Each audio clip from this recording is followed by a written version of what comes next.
Milí rodičia, vaše deti sa narodili do doby, kedy sa výrazne zvyšuje pokrytie internetom prakticky po celom svete a každý deň pribúda nový a nový materiál, ktorý je svojím obsahom takmer nekonečný. Tak ako sa hovorí, že každá minca má dve strany, tak s virtuálnym svetom prichádza mnoho dobrého, ale aj potenciálne mnoho rizikového.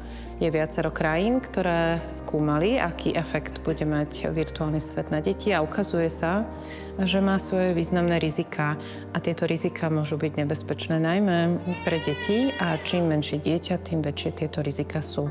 Čas v predstavách a v mysli a v živote malých, najmenších detí od 0 do 3 rokov beží úplne inak ako nám, dospelým a väčším deťom.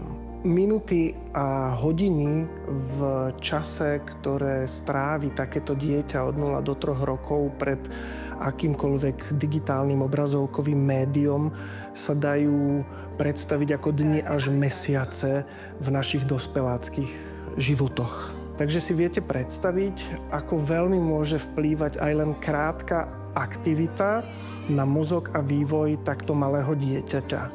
Každá hodina nerušeného, hravého sebarozvoja a vývoja takto malého dieťaťa sa dá doslova vyvážiť zlatom.